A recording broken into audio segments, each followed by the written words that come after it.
Welcome to Starfleet Universe On Call. I am Paul Franz, owner of Franz Games. I run SFU Line, FedCom Online, and Starfleet Warlord. Just a reminder how to join us. We have Talkcast every Thursday night starting 9:30 p.m. Eastern Time. You can either call on the phone, just dial 600-5562-0444. Just follow the directions. The call ID is 17702. Or you can participate on the web. Just go to the Talkshoe website at www.talkshoe.com. Search for call ID 17702 or SFU On Call or Starfleet Universe On Call. You'll find us there. But if you want the very best online live experience, you need to go to twitch.tv. Yes, twitch.tv/SFU On Call. You will find us there, and you will definitely be able to join in with the chat room and enjoy their company and be able to discuss things that are on and off topic, which is fine.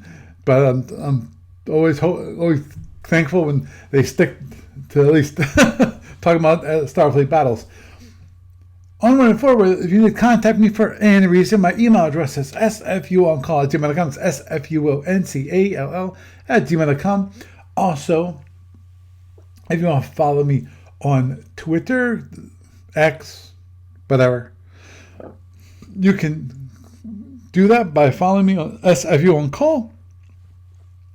Same spelling as the Gmail account. Also, you want to follow my personal account. That's Paul Franz, PaulFranz. There's no T in that. And also Franz Games, which is my business account, FRNZGMES.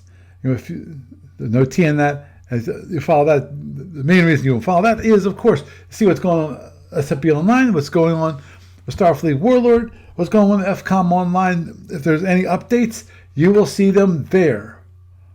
At the moment, if Twitter ever decides to make it a pay-for service, I might be going, see ya.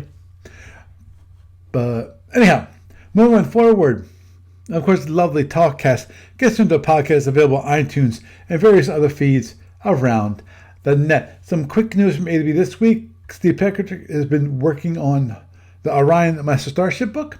Also, released this week is the updated SFB Module R6 that's now available both online as for e-tailers, all the ebooks from Wireless 23, Drive-Thru RPG, and War Game Vault. I truly like Warehouse 23 myself. And they have all three things there.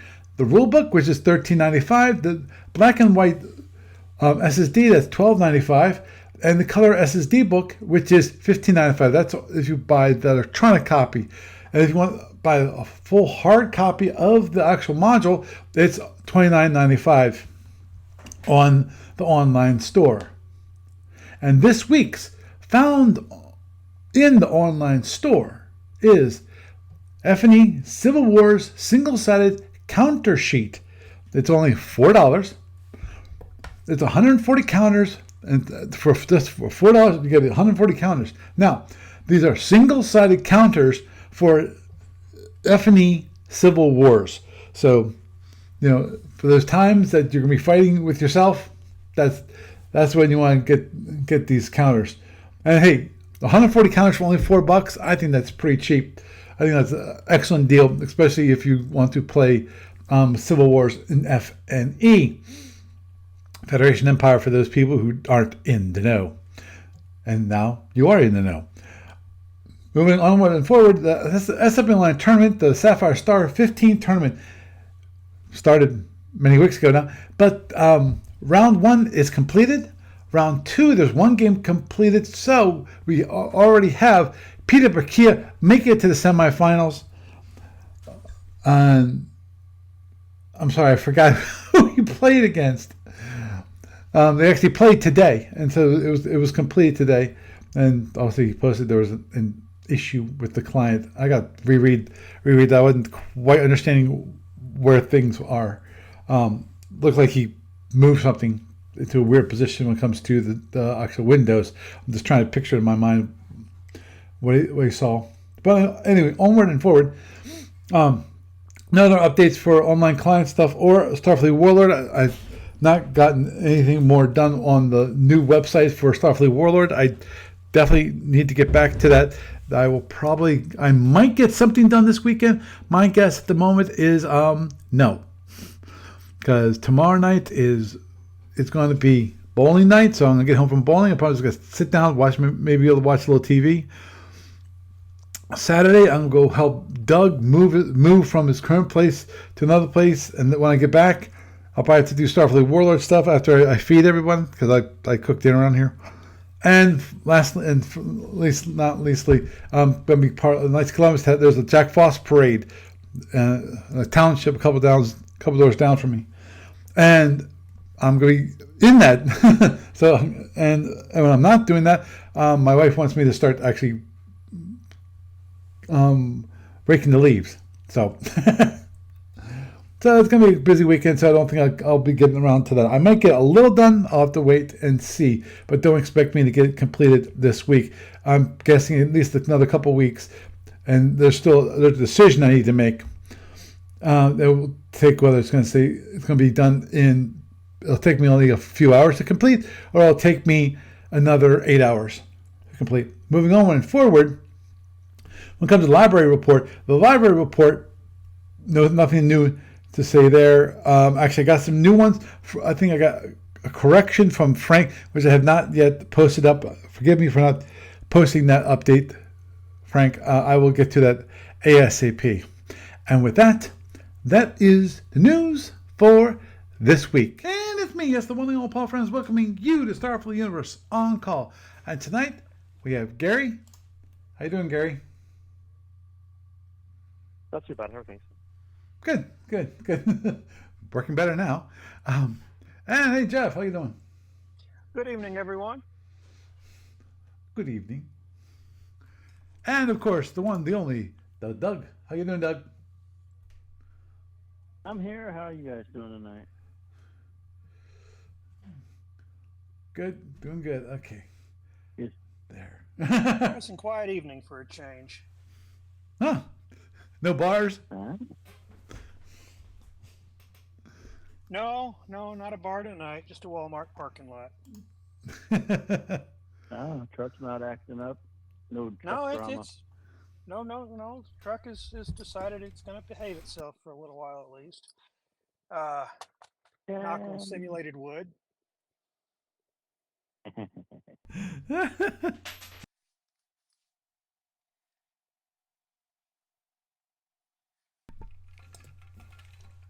Okay. Now, to continue on, or start the topic for this evening, which I promised Gary that I would do, which is ships to be added,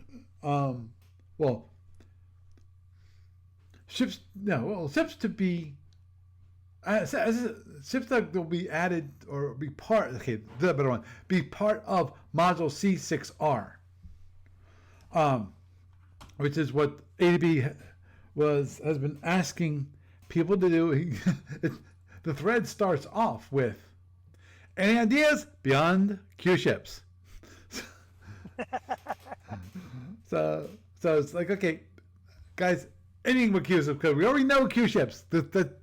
Got it. You got it. Actually, the first thing actually came to mind was actually a spin-off of Q ships. Not quite the same, but a kind of spin-off. But I'm not sure if it's already been at least documented. It's possible it's already been documented. I'm assuming it has, which is like armed freighters. Auxiliary ships, like a large auxiliary freighter or armed freighter. I'm trying to get it right. A lot of the R1 type stuff, but for the C6 empires. Right. The Praevians or the Carnivons or the Vudar Paladins. It's supposed to be for the Lost Empire. That's not empires. I know, Gary, that you mentioned that you really wanted to have you felt like focusing Module C6R on the Carnivons and the Paravians, that would be a good idea, and then to have C7 or maybe C7R would be for Borak and the Paladines. But obviously the big question there is going to be, number one, is there enough ships to actually to split it between two different modules? I understand the idea behind that is a good idea, which is focus on these two empires, and then on the next one, the focus on two different empires. And I agree that would be nice to be able to do that. The big question, of course, is going to be that is there enough ships that need to be done? I'm assuming most of these ships would, since the Carnivons, again, they were early years, and this is kind of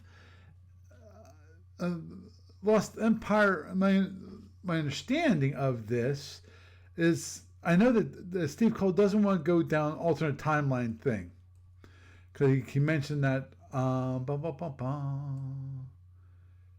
Actually mentioned it I was going to say today. Actually, last Thursday is when he mentioned it. He said, I really don't want to do any more alternate timelines. Well, for its worth, I don't think early contact with the Paravians would actually change the IC at all, and they would regard them as monsters or some unknown sort, not a neighboring empire, which I agree with that idea. And I can understand the whole thing with alternate histories, because the biggest issue with doing alternate histories at all is that when you do an alternate history, the idea is not to go too far off the rails. Because if you go too far off the rails, then it doesn't become an alternate history, it becomes more of a wish factory. Because there has to be some logic about it, and some idea, at the very least, some idea of cause analysis. If this happened, what actually would have happened? Obviously the biggest one is with, let's say, Germany in World War II. If Germany actually would have got his act together, and Hitler wouldn't have been such a crazy and not in charge. Yeah, have to be in charge. Yeah, that, and let's say that the Germans actually won. Actually were able to get the allies that they needed to actually conquer the world, them and their allies. We'd be living in a totally different world, and the question is always the consequences of that. So I can understand why Steve Cole, he did a whole module just for the Romulans and the possible alternate histories for the Romulans. He's like, okay, that's it. I did it for the Romulans. Because really, I understand for the Romulans, because the Romulans are they're there. They had the biggest question mark just because of the beginning of their timeline. They took so long to actually get tactical warp and go forward, which is different from everybody else. Everybody else, got tactical warp approximately the same time.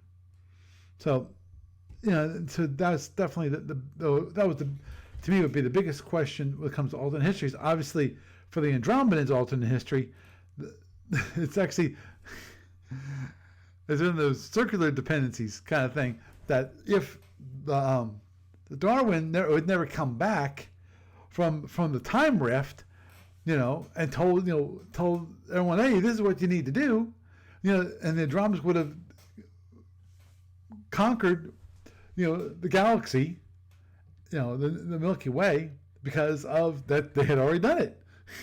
In the actual history, which if you think about it, the actual history is that the all the galactic empires were defeated by the Andromedans. That's the actual history, and then the history was changed by the Darwin coming back. So, time travel is always a fun thing to think about, And it's canon. Oh, I know for Starfleet Universe, yeah. Including the source documents. So what was that? Assignment Earth, and then there was another one. No, that was Assignment Earth. Was the spinoff with Gary Seven that didn't go anywhere. There was even another one even well past that. Mm-hmm. Yeah. They can't keep out of time travel. Oh, understood. And if you actually look at one of the alternate histories when it comes to Romulans, I actually didn't know about it, which was that the Romulans had actually run into an earlier a Klingon ship that had also fallen through a rift in time and gone into the future. It's just they didn't realize it at the time, and basically just whatever, but the alternate history pointed out what if there actually were the Romans actually found out about the ship and had basically got the technology from the Klingons before the Romans. The Klingons had formally made contact with the Romulans.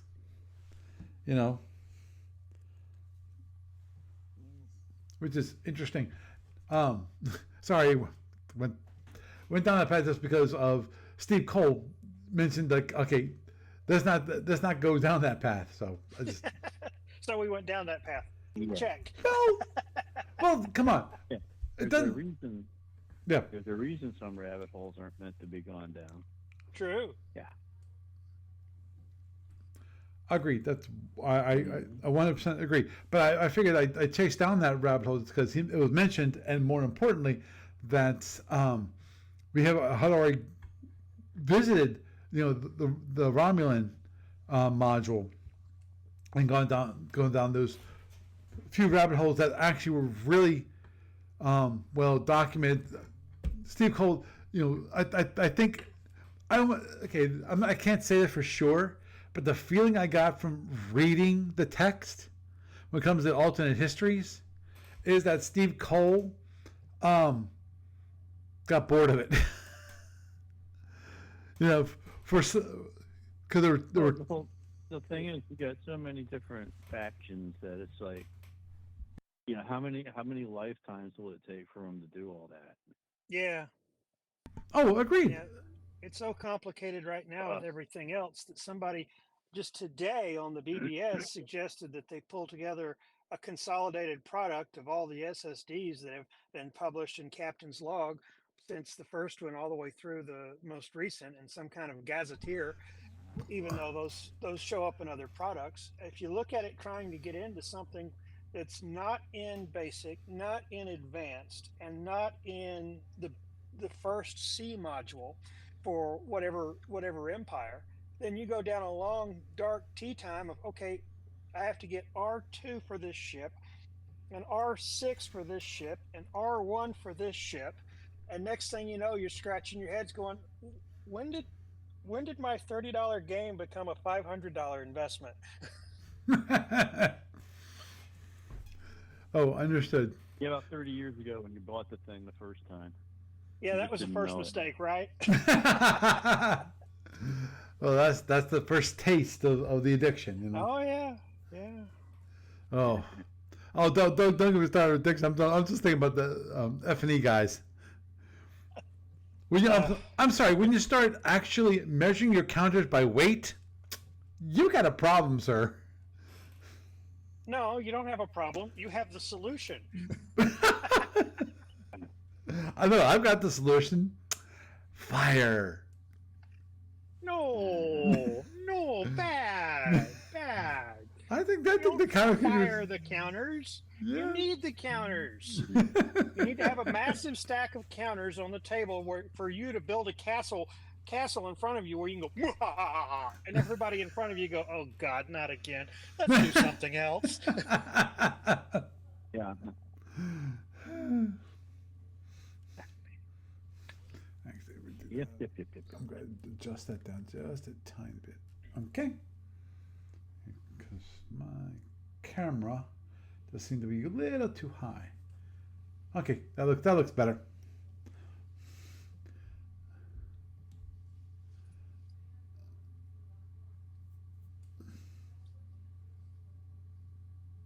Yeah, I agree there.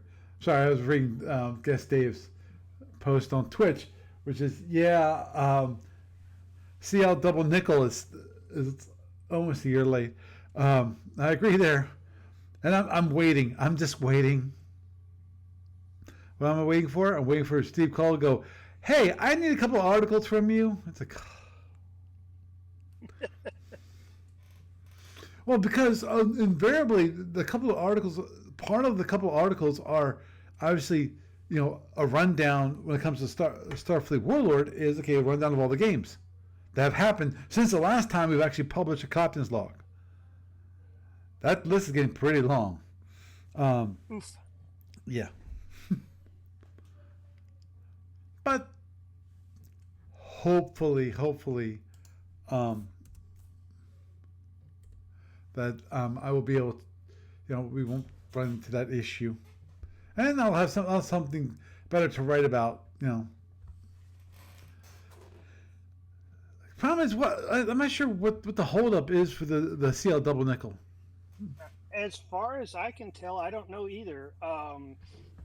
There hasn't been anything really posted, so whatever it is it's hush hush. I did see a hint that Steve Cole put on the BBS yesterday about super secret project number whatever. Yeah, I saw that.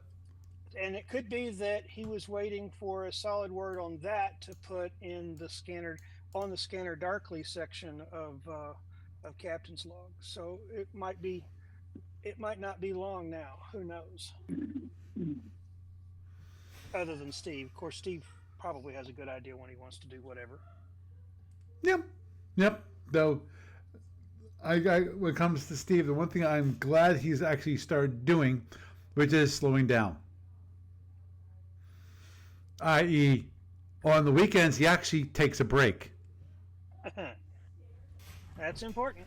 Oh, it's very important. I feel like you need at least a day off.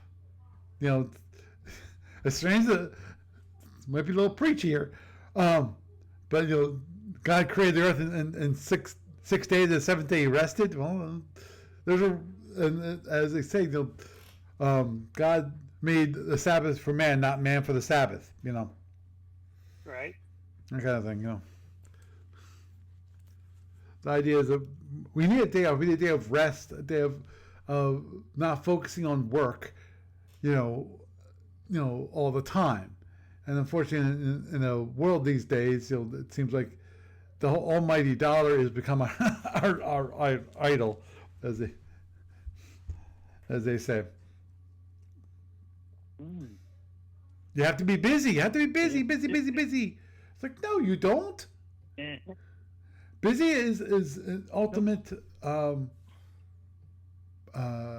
demon, I think, because of sometimes the best ideas that you get is when you're not thinking. You're taking a shower. You're going for a walk. When you're not actively thinking of things, let your brain just kind of congeal it, and you can come up with these great ideas. But anyhow, sorry, we're down that one. Do we still have Gary? Because I've not heard any part of anything from him. Gary, you still there? I was waiting for you to invite me to have a chat because I didn't want to interrupt the flow of conversation that you're having there. Understood. Yeah, we do have an embarrassment of riches when it comes to opinions, don't we? Yeah, well, we got 4 people here and 5 or 6 different opinions. 8 if you ask. And 9 if we're honoring. Oh, jeez. Oh, yay. And 10 once we start talking about them. Then we have the opinion on the opinions. Oh, yay. Okay. Okay. So, Gary, back to non-reality. What would you like to see out of C6R? Okay, so just to set the whole table, I guess. Module C6 has about 67 SFUs for the Paravians and about 70 or so for the Carnivons. And it's a really thick volume. Like, I don't know if any of you have the physical version of Module C6, but it's quite hefty I do. compared to the standard SFB module. Like, even another C module, like it's definitely on the plus size. Yes, it is. And the thing is, though, is that it's a lot of that is because the rulebook has to include the modern, updated rules for things like quantum wave torpedoes and death bolts and disruptor cannons and so on, and also a full list of R sections for the new ships and fighters and PFs and so on, and then also some scenarios so you can actually like have samples to play these games, these empires. And so there wasn't room then to have anything more than just those 2 empires in the modern era. And one of the things I wanted to do in the thread that's existing now for C6R, well, there already was a thread for C6R, but this one, the C6RR, was to basically try to demonstrate how, personally speaking at least, I don't think that there's enough room in a sequel product that's branded C6 something to have anything other than those 2 empires again, with the possible exception of maybe a couple of ships for the wind cluster, because one of the Carnivon timelines that's in C6, the winds develop as normal, and the Carnivons are kind of like a neutral empire to the northwest of them. So in that timeline, it's not unreasonable to imagine that the Wind Navy uses disruptor cannons as well as all the standard weapons that they use. And it's also probably not unreasonable for the Carnivons to maybe sell a few frigates or destroyers to the Winds, like the same way that you've got like the Quinty and Lyrian and Klingon hulls that the Winds modify and use for their home defense. So I think it'd be interesting if there was somewhere where you could basically offer like a handful of Wind Paravian or Wind Carnivon ships. Although I actually think, in terms of non-factory adjustments, I think that the Paravian ship would be better to not modify too much because it can land on planets. So it might almost be more useful for the wind cluster to use that ship to go outside the cluster and then come back, because it's more flexible in terms of where you can stash it or where you can land and transfer goods or whatever. Like for example, but anyway,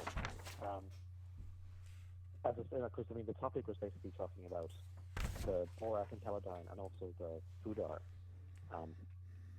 Now there already is a thread called for Module C7, which basically, in theory at least, would take what is still technically playtest material from Module E3 and E4 and turn it into a formally published module for the Borak and Teledyne.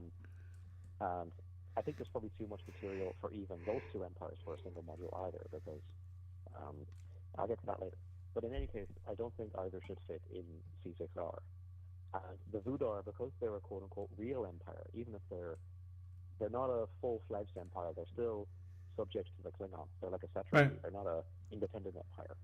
But nonetheless, they're still real enough by the time of the General War, where they should be in the same kind of R modules that the Vudar ship's already in. Because like for the last several years worth of, like decade or 2 worth of products, if there's like a module R11 or module R12 or something like that comes out, the Vudar are ships that are equivalent to other Empire ships that are released around the same time are in those products.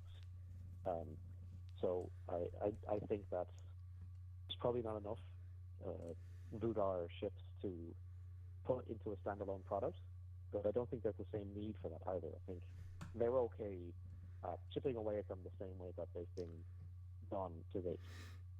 So, but although I would say though, on a side note, is I'd be very interested if they ever did like a threat file for the Juggernaut Empire, as in basically work up like what a full campaign compatible version of the Juggernaut Armada, including things like star bases and stuff, what that would be like, so that people could basically, take them to a different setting like Alpha or Omega or whatever, and then unleash them and see what happens. Because, the Andromedans pretty much stole the thunder in terms of being the big bad extragalactic invader, but they're still like, for example, we probably won't see Andromedans in the M81 home galaxy. So in theory, we could, because there is a Captain's Log fiction story that looks like it's leading towards the Juggernauts having a go at the Sartorian in the home galaxy.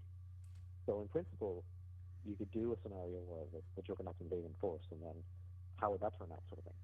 But anyway, so long story short, once again, I reckon that C6R should focus primarily on the Carnivons and Paravians. Right. But one of the things I wanted to do is to actually run the numbers and actually show my homework, so to speak, in terms of why I think that is. So if you have the thread up there on your screen there, Paul, Yes, I you do. might see that one of the posts I posted actually includes like a version 1 of a proposed list, because I didn't want to try to list up the Paravians and the Carnivons both, because I think it's better to focus on the Paravians first, and then only once there's a clear sense of what kind of ships should or should not be in this product, then the equivalent Carnivon list can be done based on that, if that makes sense. Understood. The main difference would be that, One quick question about the Paravians, which is, are these the Paravians that? Okay, no. This Paravians said they're from the Alpha sector. Okay, not the ones that made it to the Omega Octant. Correct? Well, so in terms of my personal preference, my number one priority is more Omega stuff. Borrowing Module X2, of course, which is what, because X2 unlocks so many other cool options. But if X2 is going to take, which X2 is going to take a long while to develop anyway, but in terms of products that cover quote-unquote real empires, and that also don't need X2 to wait for X2 to be done, then there's so much material that can be added to Omega, like probably half a dozen modules, if not more, just for the pre-existing empires, and then also for the new empires like the Paravians of Omega and the Zosman Marauders and so on. But the second preference would be for the what-if empires that are in Alpha, like the Paravians and Carnivons, because I reckon that any Paravian SSDs that get added to this product, as long as it's reasonable for them to show up in Omega, I think that they should be at least potentially considerable for the Paravians of Omega to basically borrow. The primary difference would be things like, because Omega doesn't have advanced shuttles, at least not for, well, we don't know what X ships in Omega look like, but I personally would say that an advanced shuttle should only be on Omega X ships, if that makes sense. So if you were using the same SSD, you just ignore those little A boxes for the advanced shuttle. And maybe some of the introduction of the weapons might be different and so on. But, so basically, I kind of like to see that and also I should point out that ADB has recently hinted that some of the Carnivons might have historically escaped to the Sargasso Storm Zone. Oh. And there's an entire new range of products that could be done for Sargasso, real empires, that would include the Carnivons. And so, in theory, any of the material that's in Module C6 already, some of that could be directly usable for the Sargasso Carnivons if it was reasonable to do so, because so, for example, in Sargasso, the Carnivons developed modern weapons, and so I would give them the same disruptor cannon. There's no need to create a new rule for the disruptor cannons when there's already a perfectly serviceable one in Module C6. So I think that would actually help cut down on the workload in terms of designing Sargasso as a new and interesting setting. Agreed. The main reason I ask is because in my mind, if you're talking about the omega paradians, those are basically, those were the surviving paradians from the omega octant versus an alternate history in the alpha octant where the paradians lived on. They weren't wiped out by the sun snake and the Gorns. You know, so it changes the focus in my mind on what could what possibly the Pravians could have had if the Empire would have continued to grow in the Alpha Octant versus ships that would have been part of the Omega Octant Pravians that were, as they were, in Omega, which was a little different Pravians. I mean, because of what happened, basically. They are the same Pravians, just that their survival is a little different. Let me give you a couple of examples. Okay. So if you look at the Gendarians, now it's said that Gendarians exist in the Omega Octant, and they also exist in the Legend Magellanic Cloud. Right. Now, a while back on the BBS, I was asking, okay, so which Gendarians exist in the LMC? And basically, what it boiled down to was that until Operation Unity arrives, the Gendarians should be assumed any of the ships that are in Module F1. It's F1, isn't it? Because F2 is the Vudar. Mm-hmm. Is that correct? Yes. Yeah. So any of the ships in Module F1 or any other product like Module R6, any of the Gendarian ships that have a year in service date of Y1, it is assumed that they're the same ships they've been using for 100,000 years in all regions of space. So if you're creating a scenario in the Magellanic Cloud and you're using Gendarians before Operation Unity, then those exact same ships and rules are there. Same phasers, same warp railguns, same asteroid shield rules and stuff, same metal hull ships and so on. There actually is a scenario in Captain's Log that shows them. So you don't have to reinvent the wheel.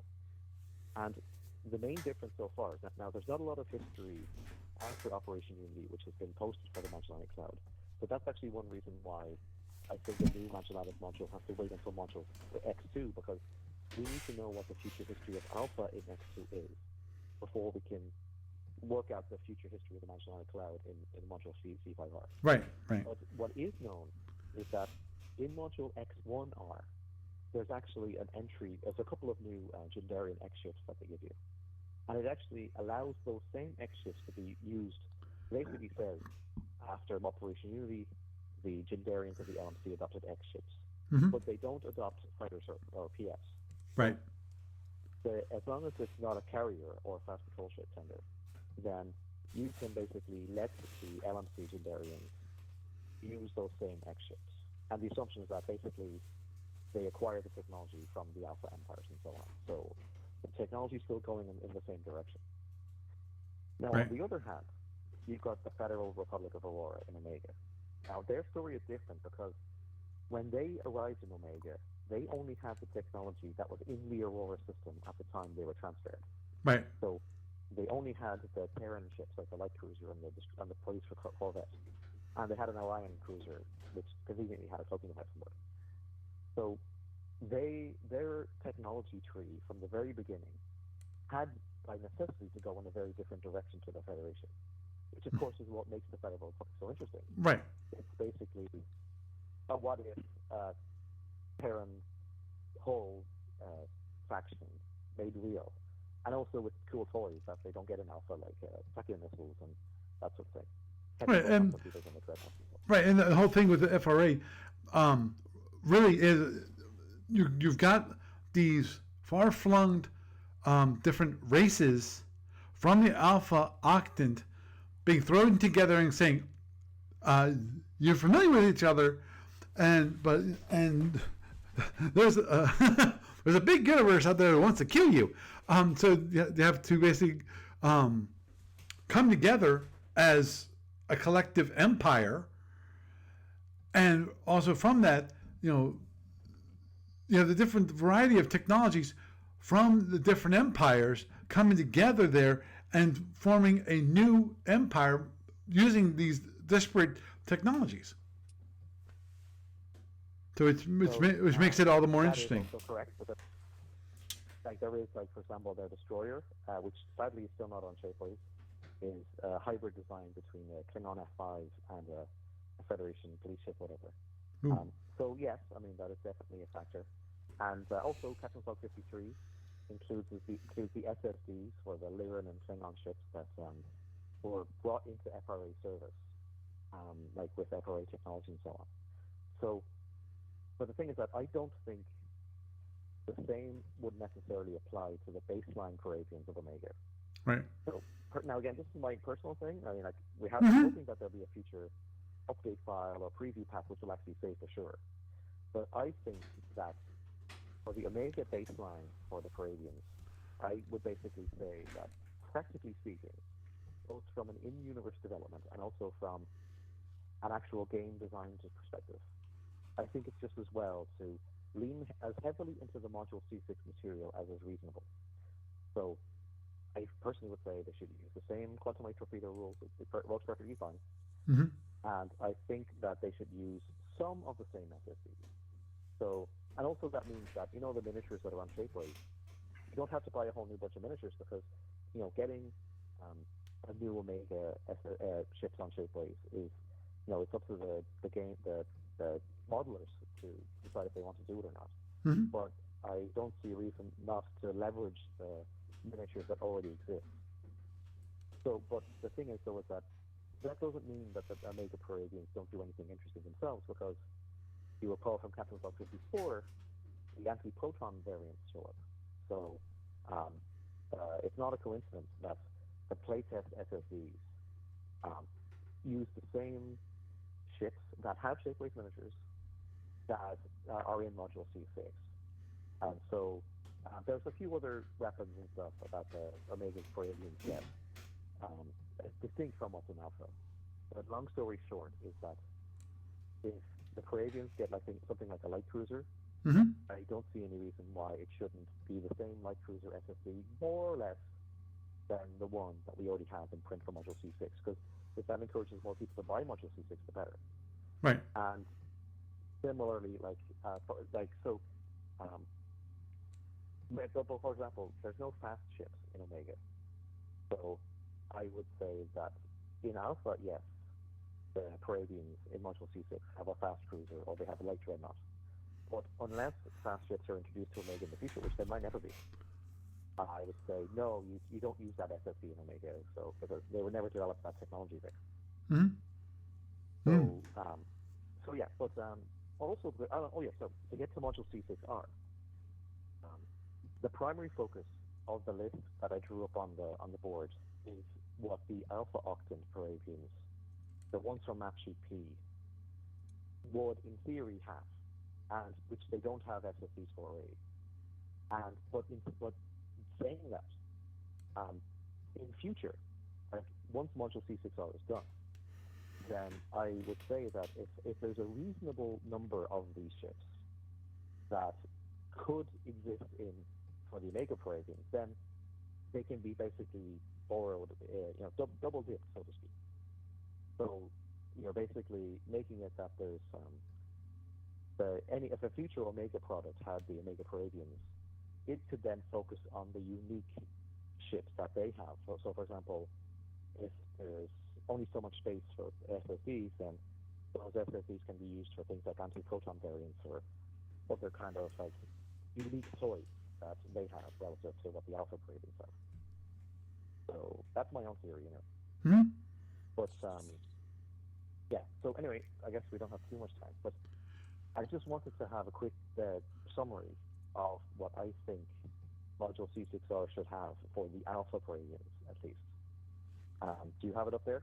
Yes, I do. Got the first generation X ships. Correct. which is, of course, the heavy cruiser, the command cruiser, the war destroyer, and the war cruiser. You got the first the frigate, the survey, CWP. Remind me. That's Patrol Ship Center. Oh, okay.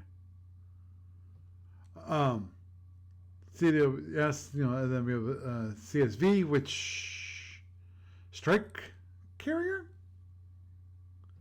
Is that right? CSV. So, there's a lot of that's because in Module X1R, most of the Alpha Empires get a scout carrier X ship. So it's got special sensors and it's got room for 6 heavy fighters. And I guess it's like an alternative to a fast patrol ship tender. There is actually in Captain's Log 48 a non-X CSV that was given for the Caribbeans. So in theory, you could take that SSC and Xify it. But the result's probably not that great because it doesn't have a lot of heavy weapons on the hull itself. So it's not that great for going after King Drominus, for example. Right. But actually, it just occurred to me that so further down that same list, I was suggesting maulers for the Parabians, but Module X1R also gives you X-maulers. So in theory, if it's okay to give them non-X maulers, you could give them X maulers too. So I guess that's 2 more SFUs you can add to the list. But yes, we would need rules to represent the X-Tech quantum wave torpedo. But aside from that, everything else the Alpha Octane Cravings use is coverable in the standard X rules. There's no need to add any additional toys.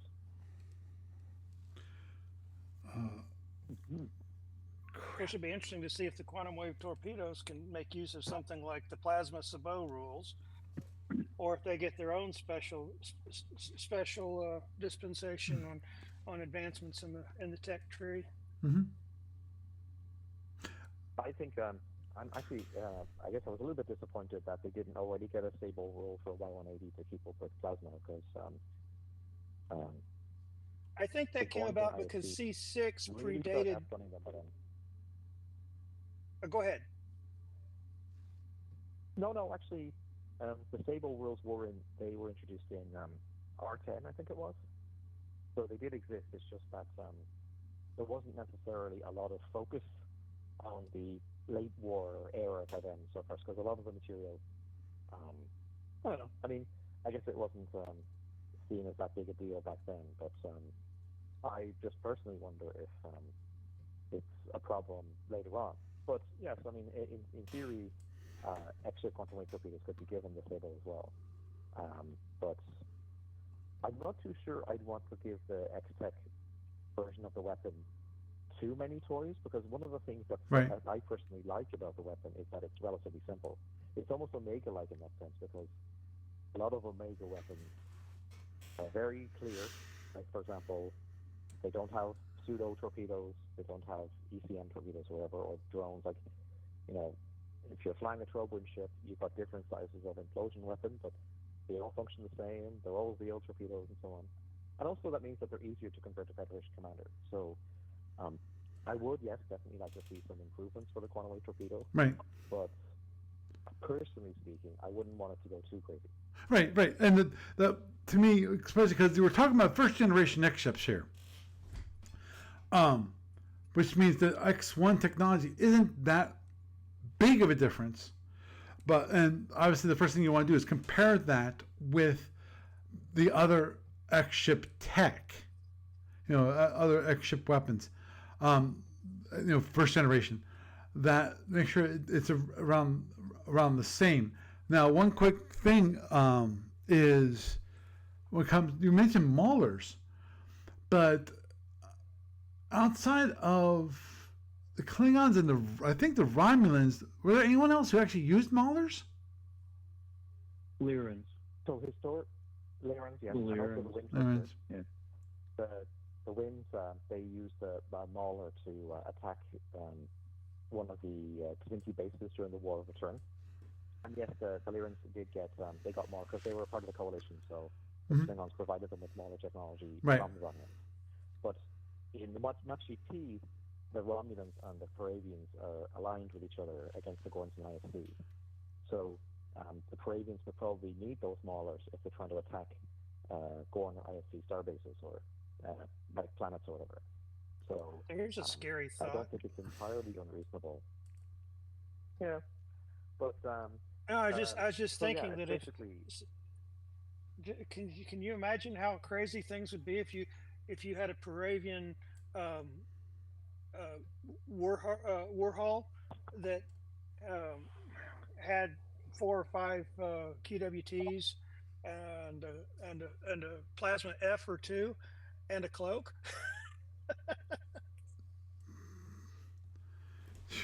well, I did Wow. actually once Yeah, suggest no, it that wouldn't happen. It wouldn't happen. Yeah, It's just yeah. one of those things that just when you say the two of them became allies in this one specific fashion, and you see what the Romulans historically shared with their allies, it scratches your head and go. Ugh. Yeah, well, actually, that's true. But of course, the cloaking device is one of those things that the Romulans were not really. They were very reticent to actually share with other people. Right. But at the same time, Well, the other thing is the cloak, tactically speaking, I mean, it makes sense if your ship needs 3 turns to arm, but if you've got a ship a weapon that fires every turn, it's less practical. But I did actually think that there's a different post on the BBS where I was once suggesting that it'd be interesting if there had been a Lost Empire timeline where the Romulans never actually treated with the Klingons, and instead they treated with the Paravians a few decades earlier, where they basically started building Paravian type ships under license, but the ones that they built would have plasma torpedoes and cloaking devices.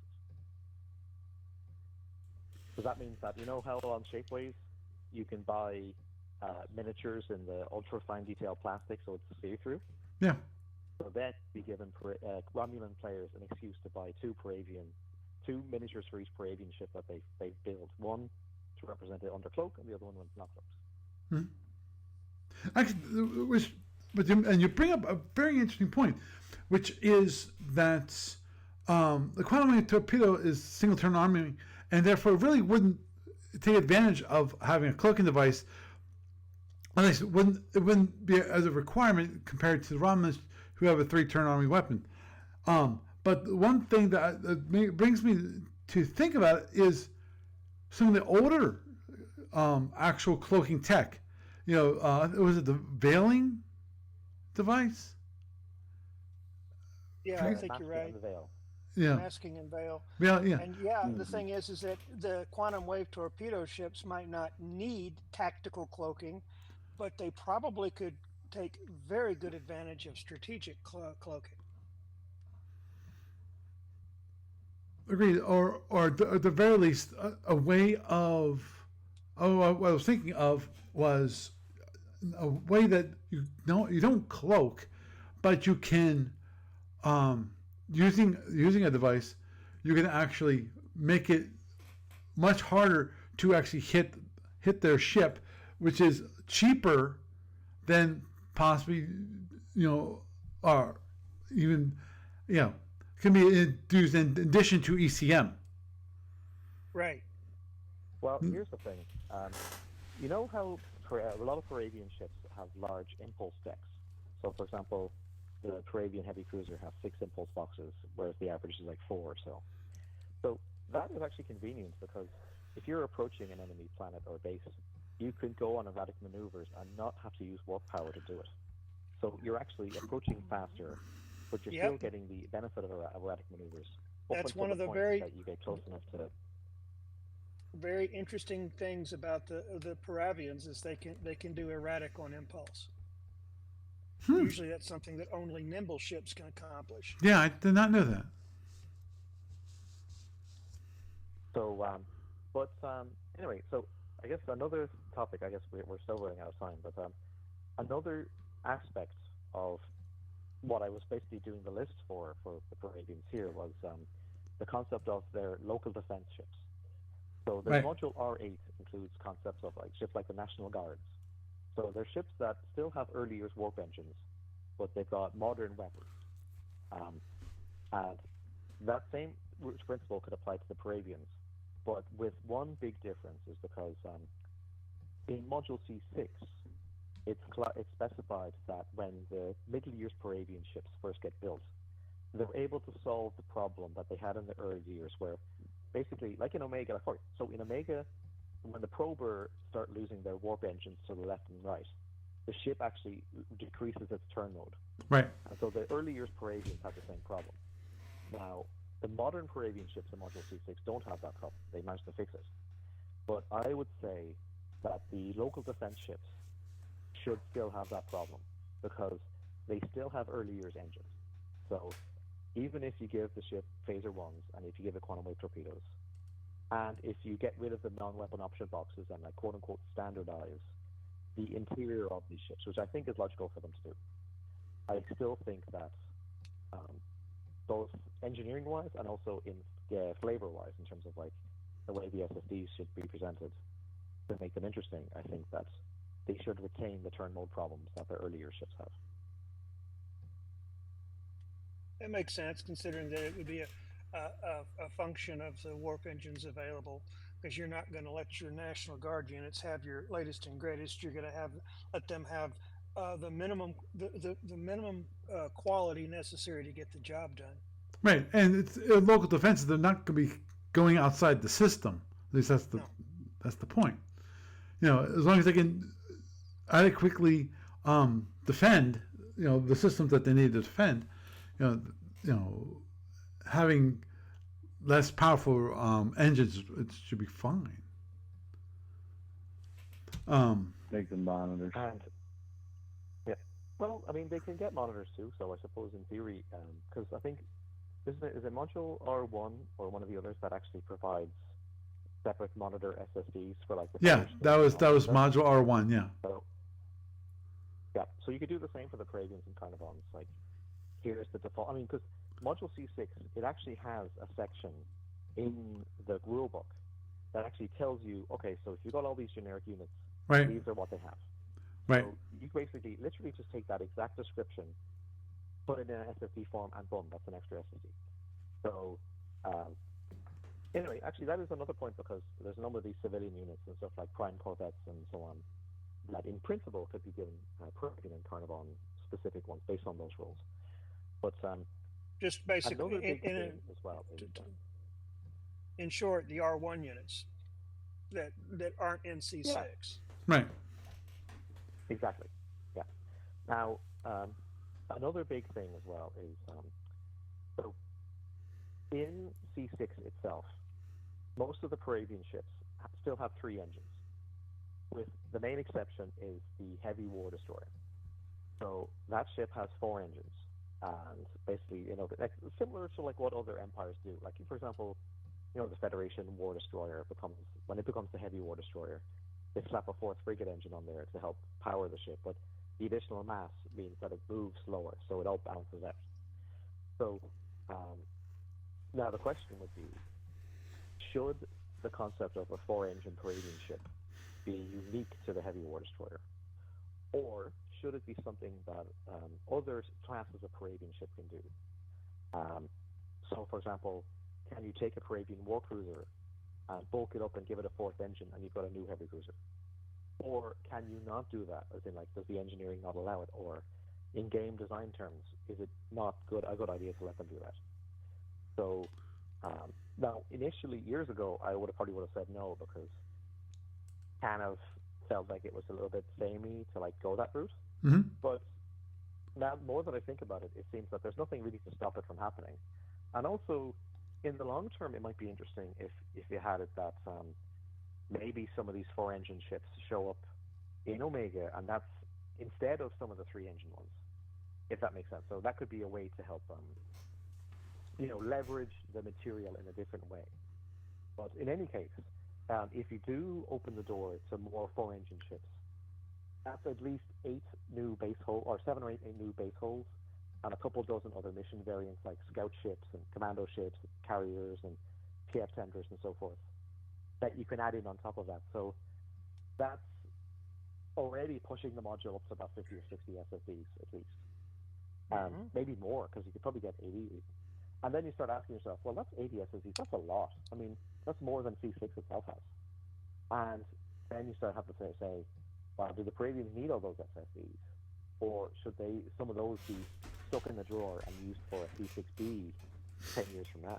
Right. So, but that is actually kind of back to the overall point where I would argue that the risk is not having not enough Parabian or Carnivon SSD to fill out this module. The risk is, depending on which way you let things go, technology-wise, is not overflowing again. So, so it goes like with the Carnivons, you've got the added issue where most of the combat variants would need to have additional SSDs for their Deathbolt versions. So, for example, right now there's a Deathbolt heavy cruiser and there's a Deathbolt war cruiser. I think there's a couple of others too. So, if you start giving the Parabian, if you start giving the Carnivons a 3-engine new heavy cruiser, then naturally you're going to give them a new heavy Deathbolt cruiser as well. And so the Carnivon list is probably going to be, once again, a bit longer than the Parabian list, even if you've got the same range of new hulls. So, basically, again, if others have other ideas, that's great, but please add them into the thread. But, I definitely think that there's plenty of work to be done. There's plenty of work that can be done to completely top up this module, maybe even leave a little bit spare for a future with just those 2 empires. And again, that list that I drew up, by no means perfect. Right. He literally came up with a couple of ships that could have gone on there that I forgot about the first time, but the X-Maulers and so on. Right. But I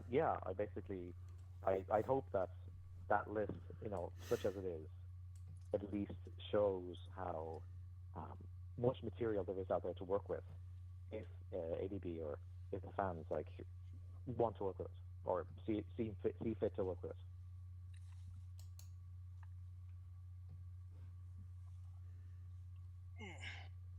That does seem to be a good starting point. Agreed. Yeah, I noticed Chuck Strong came in and went, we're missing this, and this. And some of these were for campaigns. Campaign ships and all they are in the winds.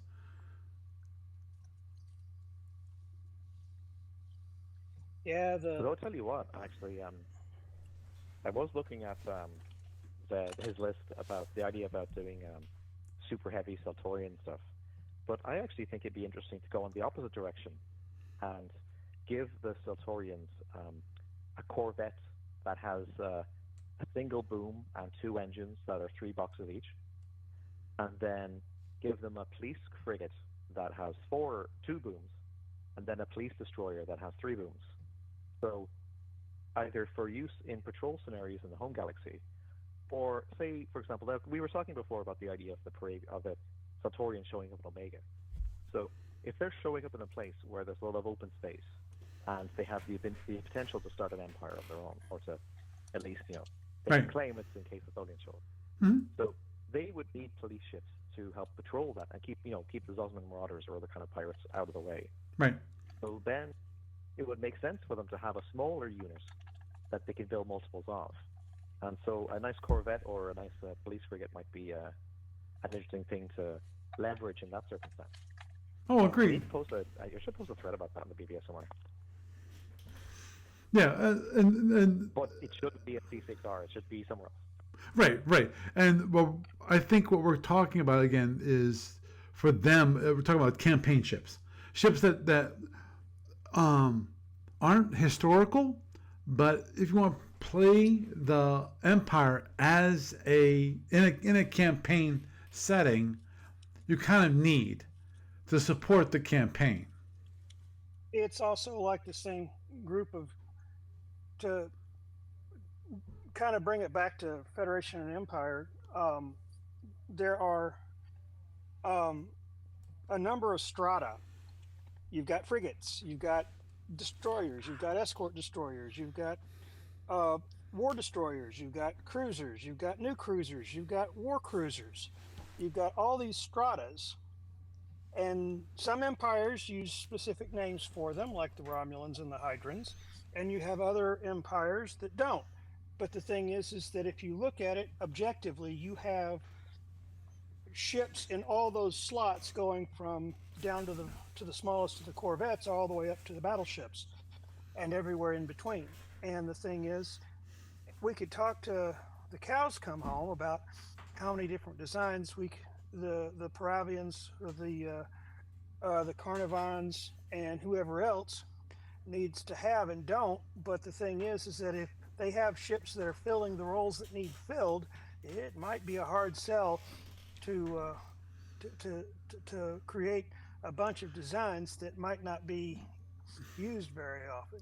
Right. Well, It all comes back down to where the deficiencies are.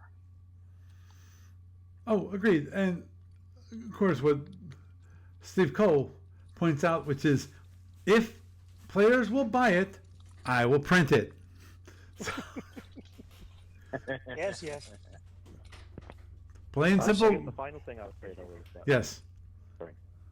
The final thing I'd say for tonight, at least, is I mean, I'm not massively fond of the idea of giving battleships that are for empires that are too small to ever even consider building one. Like, I wouldn't want to see. I mean, in theory, yes, you could give the Windfuster battleship SSD, and you could give one for the Vudar. You can give one for someone else who's small, LDR maybe. I think there actually already is. Like, I think in Federation Commander, the SSD for the Lyran battleship actually has a little box on the side that says, if the LDR ever get one of these, here's where the Gatling phasers go. But I'm not necessarily quite as keen on that. I think, Yeah. But on the other hand, Carnivons and Paravians are at the very least, they would have been medium-sized powers. So it's about as reasonable for them to have considered a battleship as it is for any of the empires in Module R5 that get conjectural battleships. Right. Like if the Hydrans or Gazintes of the Lyran Empire have these battleship options on the table. Although actually, I think the Lyrans are probably, they would have been a reasonable one because they basically just need to build a center section that's sturdy enough to fit the heavy cruiser bits on either side. Like, so, they don't have to start entirely from scratch the way that like the Hydrans would. Right. The Hydrans would have had to build an entirely new battleship all from scratch. So anyway, so away from that, but I basically it makes more sense because there already are battleship SSDs, of course, in Module C6.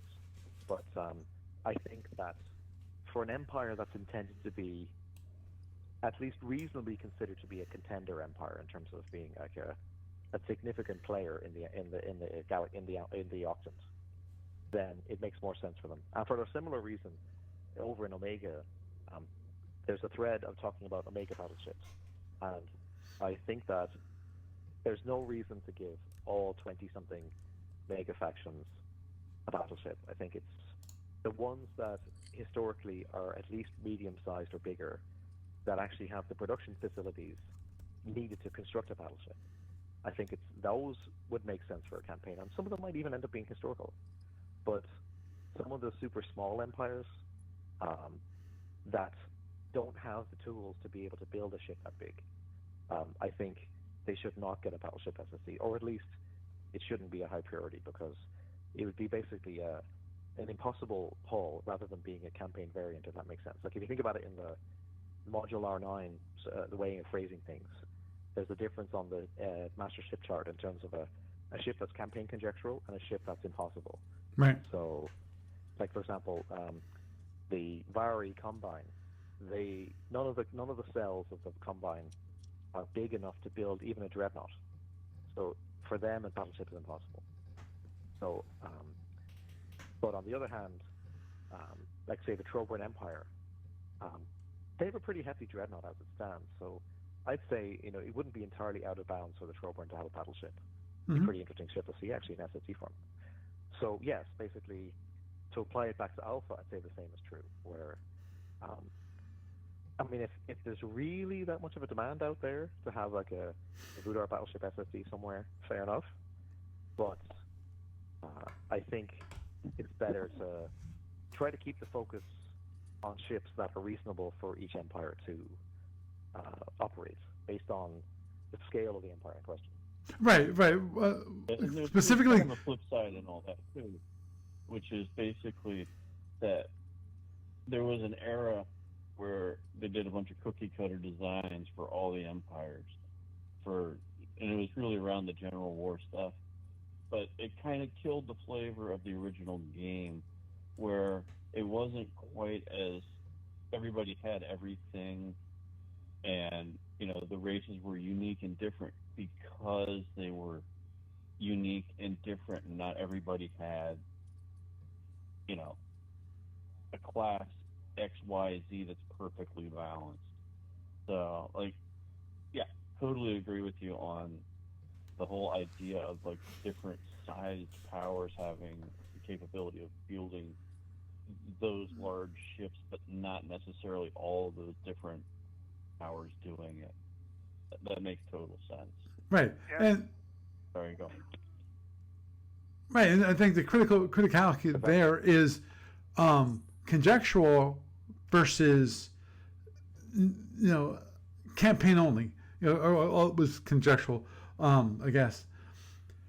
But ships that fill a certain role, if you're going to be using this empire as for campaigns where their actual size on the map for the F&E map doesn't matter, versus historically, this empire might never have created this ship because of their very small, and they never had the resource to build not build. They probably had the resource to build, but just not the resources really to waste on a single ship versus a lot like 4 or 5 smaller ships. That idea. And that's the great thing about Omega, in that even if we do get because historically, we do ships like war cruisers and war destroyers do eventually appear in Omega, but if or when we ever see them in SSD form, they don't have to go to cookie cutter route. They will still, if they're done properly, maintain the diversity of performance levels or mission focus and technology and so forth that was, not quite the same in Alpha. So I think that there's a great opportunity there to give them ships that are competitive, but not do it in a way that's cookie cutter, as was said. So, but short of that, I do think that the Parabians and Carnivons do offer something different, and also on a strategic level, the Parabians in particular, they give the likes of the ISC and Romulans and Gorns a lot more, they're instigators in a sense that they make that third of the map much more dynamic than it is historically, at least until the pacification happens. So, yeah. Understood. Well, with that, it's time to wrap it up for this evening. It's been wonderful to discuss the Module C6 and possibilities there.